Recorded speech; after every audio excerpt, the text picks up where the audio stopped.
Welcome to Sleep Gently, a channel where timeless stories, gentle narration, and quiet atmospheres help you drift into rest. Before we begin tonight's tale, I'd love to know, where are you listening from? Share it in the comments below. It's always wonderful to see our little community stretching across the world. Now it's time to get comfortable. Settle into your bed or favourite chair. Close your eyes. Take a slow, deep breath and let the day melt away. Allow my voice to carry you softly into sleep, to a place where imagination flows and dreams begin. The house had been silent for 3 days when Margaret finally forced herself to light the fire. She'd been sitting in the growing cold of the drawing room, wrapped in shawls, unwilling to perform even this simple act of self-care. But the November chill had become too penetrating to ignore, and her fingers had grown stiff with cold as she attempted to read by the failing afternoon light. She knelt before the hearth and arranged kindling with hands that trembled, though whether from cold or emotion she could not say. The fire caught slowly, reluctantly, as though even it hesitated to bring warmth back to a house that had become a mausoleum of grief. Margaret Thornton had been a widow for exactly 1 week. Her husband, Robert, had died suddenly of a fever that had taken him from robust health to death in a matter of 5 days. She had sat beside his bed, had held his hand, had whispered words of love and reassurance as his breathing grew laboured and finally stopped. And then she had returned to this house, to rooms that still held his presence in every object, every book, every chair positioned as he had left it. The funeral had been 3 days ago. Mourners had filled the house, had spoken words of sympathy that washed over her like distant waves. They had departed, finally leaving her to the silence that had become her only companion. Even the servants had been dismissed for the week at her own insistence. Her housekeeper, Mrs. Davies, had protested, but Margaret had been firm. She needed to be alone, needed to sit with her grief without the obligation of maintaining appearances. Now, watching the fire begin to take hold, to spread warmth into the cold room, she wondered if she'd made a mistake. The silence was not comforting but oppressive, and the empty house felt less like a sanctuary than a prison. She rose and moved to the window. Outside, snow had begun to fall, the first of the season. It drifted past the glass in fat, lazy flakes settling on the garden that Robert had loved. He had spent hours there in summer, tending roses and planning improvements. She could see him now in memory, kneeling among the flowers, his hands in the soil, his face peaceful in a way it rarely was when dealing with his business affairs. The knock at the door startled her so completely that she actually jumped. She was not expecting anyone, had made it clear she wished for solitude. She considered not answering, pretending the house was empty. But the knock came again, more insistent, and she heard a voice calling her name. "Mrs. Thornton, Margaret, are you there?" She recognised the voice, her sister, Eleanor. Of course Eleanor would not respect her request for solitude. Eleanor had never understood the need for quiet, for space to process difficult emotions. She believed in action, in company, in the healing power of distraction. Margaret moved to the entrance hall and opened the door. Eleanor stood on the step, snow gathering on her cloak and bonnet, her face flushed with cold and concern. "Margaret, thank heavens! I've been knocking for ages. Why didn't you answer? And where are the servants? Why is the house so cold?" She swept past Margaret without waiting for invitation, bringing with her a gust of winter air and an energy that felt almost violent in its intrusion on the house's stillness. "I dismissed them," Margaret said quietly. I needed to be alone." Eleanor turned to face her, hands on hips, her expression a mix of exasperation and worry. "Alone? Margaret, you can't simply lock yourself away in this house with no one to care for you. It's been 3 days since the funeral. Have you eaten? When did you last light a fire?" "Just now. And yes, I've eaten." A lie, but a small one. She had managed tea and a bit of bread yesterday, or perhaps it was the day before. Time had become fluid, days bleeding into one another without clear boundaries. Eleanor's expression softened. She moved forward and embraced Margaret with surprising gentleness. "Oh, my dear, I know you're suffering. But isolating yourself like this isn't the answer. You need people around you, need distraction from your grief." Margaret pulled away, moving back toward the drawing room where her fire now burned with more confidence. "I don't want distraction. I want to feel what I'm feeling without having to pretend for the comfort of others." Eleanor followed, removing her cloak and bonnet, arranging herself in a chair near the fire with the air of someone planning an extended stay. Feeling your grief and drowning in it are two different things. Robert wouldn't want you to waste away in this house.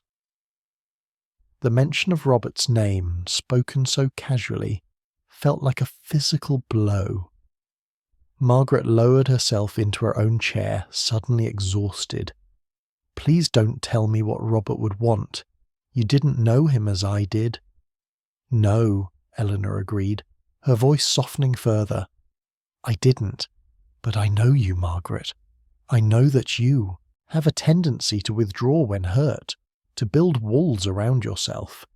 I'm worried that if I leave you here alone, you'll disappear behind those walls entirely." They sat in silence for a moment, the fire crackling, snow whispering against the windows. Margaret felt torn between gratitude for her sister's concern and resentment at this invasion of her solitude. "I brought something," Eleanor said finally, reaching into the bag she had carried. "Letters from Robert." Margaret's head snapped up. "What? How do you have letters from Robert?" "He gave them to me 6 months ago, asked me to keep them safe and to give them to you if anything should happen to him. I thought he was being overly cautious at the time, morbid even, but he insisted." She handed over a packet of envelopes, perhaps a dozen in all, tied with a ribbon. Margaret took them with shaking hands, recognizing Robert's handwriting on the first envelope, her name written in his careful script. "He asked that you read them alone when you felt ready. I'll leave you to it if you prefer. But Margaret, please promise me you'll not lock yourself away entirely. Promise me you'll let Mrs. Davies return tomorrow, that you'll eat proper meals, that you'll allow yourself to heal rather than simply suffer." Margaret nodded, unable to speak, her entire attention focused on the packet in her hands. Eleanor rose, collected her things, and let herself out, the sound of the door closing behind her seeming to seal Margaret back into a cocoon of silence. She sat for a long time, simply holding the letters, afraid to open them. Robert's voice, preserved in ink, waiting to speak to her from beyond death. The thought was both comforting and unbearable. Finally, as the afternoon light faded and she had to light lamps against the gathering darkness, she untied the ribbon and opened the first envelope. "My dearest Margaret," it began, and she could hear his voice as clearly as if he sat beside her. "If you are stood at that altar," he wrote, "and could not believe my good fortune, that you, Margaret, would choose to spend your life with me seemed a miracle I did not deserve but would work every day to earn." She set the letter aside and stared into the fire. She had never known he felt unworthy. He had always seemed so confident, so certain in his decisions and his place in the world. This vulnerability, preserved in his private words, made him feel both more present and more irretrievably lost. The third letter addressed something she had not expected. Robert wrote about his awareness of his own mortality, brought on by the sudden death of a colleague several years before. "It made me realize," he explained, "that time is not guaranteed, that the years we assume will be ours might be cut short. And so I decided to write these letters, to put into words what I might never have the courage to say aloud, what I might run out of time to express." Over the following days, Margaret rationed the letters, reading one each evening as the fire burned low and snow continued to fall outside. Each letter revealed something new, some facet of Robert's inner life that he had kept private even from her. His fears about his business, his pride in her strength, his gratitude for their childless marriage rather than resentment of it. "I know you grieve that we had no children," he wrote in the 5th letter. "I see it sometimes in your face when you watch other families. But I want you to know that I never felt our life was incomplete. You were enough, Margaret. Our partnership, our companionship, our love, it was enough. More than enough. It was everything." She wept reading this, great heaving sobs that shook her entire body. She had indeed grieved their childlessness, had felt it as a failure on her part. To know that Robert had not shared that feeling, had been content with what they had, loosened something tight in her chest. The 6th letter took a different tone, but wrote about death, about his thoughts on what might come after. "I don't know if there is anything beyond this life," he admitted, "but if there is, I will be waiting for you there, and if there is not, then I will live on in your memory, in the ways I shaped your life and you shaped mine. Either way, Margaret, I am not truly gone. Not as long as you remember, as long as you carry forward the love we shared." The 7th letter surprised her with its practical advice. Robert discussed their finances, the investments he had made, the resources available to her. But beyond the practical details, he urged her to use the money for herself, to travel if she wished, to pursue interests she might have set aside during their marriage. "Do not make yourself a prisoner of grief," he wrote. "Do not let my death become the defining event of your life. Live, Margaret. Live fully, joyfully, in whatever way brings you peace and purpose. That is what I want for you. That is my final wish." On the 8th day, Mrs. Davies returned, as Margaret had promised Eleanor she would allow.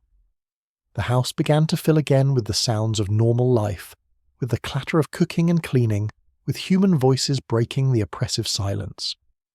Margaret found she was grateful for it, though she still retreated to the drawing room each evening to read Robert's letters in solitude. The 8th letter dealt with regrets. Robert wrote about times he had been short-tempered, occasions when his business concerns had distracted him from being fully present with her, moments when he had failed to say the appreciative or loving words that should have been spoken. "I ask your forgiveness for these failures," he wrote, "but more than that, I ask you to forgive yourself for whatever regrets you may carry about our marriage. No partnership is perfect, Margaret. We were human, both of us, with flaws and failings. But the love was real. Whatever mistakes we made, the love was always real. The 9th letter was brief but powerful. In it, Robert simply listed moments he treasured. Reading by the fire on winter evenings, walking through the garden in early morning, holding her hand during a particularly moving concert, the sound of her laughter, the way she touched his face when she thought he was sleeping. Ordinary moments, made extraordinary by love and by loss. She found herself adding to his list in her mind. The way he brought her tea each morning, his habit of humming while shaving, the concentrated expression he wore when reading, all the small intimacies of shared life that she had taken for granted and now ached for. The 10th letter was the hardest to open. She delayed for 2 days, knowing it was the last, unwilling to reach the end of Robert's voice speaking to her. But finally, on a clear, cold morning with sun sparkling on snow-covered ground, she broke the seal. "My darling Margaret," it began, "this is my final letter, and I want to use it to tell you about the future, your future without me. I know it seems impossible now, the thought of continuing, of finding joy or purpose in a world where I'm absent, but I believe in you, in your strength and resilience, in your capacity to not just survive but thrive. You will grieve as you should. You will carry this loss always, as is right and proper, but you will also heal. You will find that mornings are bearable, then pleasant, then filled with possibility. You will discover interests and passions you set aside or never knew you had. You will make new friends, perhaps even find new love, though I confess that thought requires all my generosity to write. Whatever you do, wherever life takes you, know that I am content. I had the great privilege of spending years with you, of knowing your mind and heart, of being known by you in return. I would have wanted more time, of course. Every day would never have been enough. But I am grateful for what we had, and I release you gladly into whatever comes next. Live well, my love. Live fully. That is how you honour my memory, not by preserving my study like a shrine or wearing black for years, but by embracing life with the same courage and kindness you brought to our marriage. Until we meet again, if such meetings are possible, I remain yours, with all my love, Robert." Margaret folded the letter carefully and placed it with the others. Then she sat very still, feeling something shift inside her. The grief remained, would always remain in some form, but alongside it, for the first time since Robert's death, she felt something else. Hope, not happiness, not yet, but the possibility of happiness. The permission to imagine a future that held more than endless mourning. She rose and moved to the window. Outside, the world was brilliant with sun on snow, beautiful and harsh and alive. Children played in the street, their voices carrying clear in the cold air. A carriage passed, the horse's breath misting. Life continued, would continue, with or without her participation. She thought about Robert's words, about his wish that she live fully. What would that mean? She was only 35, had potentially decades ahead of her. What would she do with that time? Who would she become? The questions didn't frighten her, as they might have even a week before. Instead, they felt like invitations, like doors opening onto rooms she had not known existed. That afternoon, she did something she had not done since Robert's death. She went out. Not for any particular purpose, but simply to walk, to feel the cold air on her face, to be part of the living world. Eleanor's house was only a short distance away, and Margaret found herself drawn there, ready now for company, for connection. Eleanor answered the door herself, her face lighting with surprised pleasure. "Margaret, come in, please. Let me take your cloak. Oh, it's so good to see you out of that house." They sat in Eleanor's bright, warm parlour, and Margaret found herself talking, really talking, for the first time since Robert's death. She spoke about the letters, about what they had revealed, about the permission Robert had given her to continue living. "He was a good man," Eleanor said quietly. "I didn't know him as you did, as I said. But I can see from these letters that he loved you deeply and wisely. He did, Margaret agreed. And I loved him. I will always love him. But I'm beginning to understand that loving him doesn't mean stopping my own life, embalming myself in grief. What will you do? Margaret considered this. I don't know yet, but I'm going to find out. Robert mentioned travel in one of his letters. Perhaps I'll start there. I've always wanted to see Italy, to visit the places I've only read about in books. Italy, Eleanor's eyes widened. Margaret, that's wonderful. When will you go? Not immediately. I need time still, time to properly grieve, to settle Robert's affairs, to plan. But in the spring, perhaps, when the world is renewing itself, I'll renew myself as well. They talked until evening, making plans, imagining possibilities, and when Margaret finally returned home, the house felt different, still quiet, still filled with Robert's presence, but no longer oppressive. It was a place of memory now, rather than a tomb, a place where she'd been happy and might someday be happy again in a different way. She lit the fire in the drawing room, not out of necessity but out of pleasure, enjoying the warmth and light it brought to the room. She arranged Robert's letters in a wooden box she had purchased for the purpose, a box she could return to when she needed to hear his voice again, but that she could also close and set aside when she needed to focus on the present. Spring came as it always did, melting the snow and coaxing green from the brown earth. Margaret prepared for her journey to Italy, making arrangements, studying guidebooks, learning basic phrases in Italian. Eleanor helped with the planning, her enthusiasm infectious. The night before her departure, Margaret sat once more in the drawing room, the fire burning low. She took out Robert's letters and reread the last one, his permission and encouragement for her to live fully. Then she wrote her own letter, addressed to him though knowing he would never read it. My dearest Robert, I am leaving tomorrow for Italy, for the adventure you encourage me to seek. I'm nervous but also excited, ready to discover what life might hold beyond grief.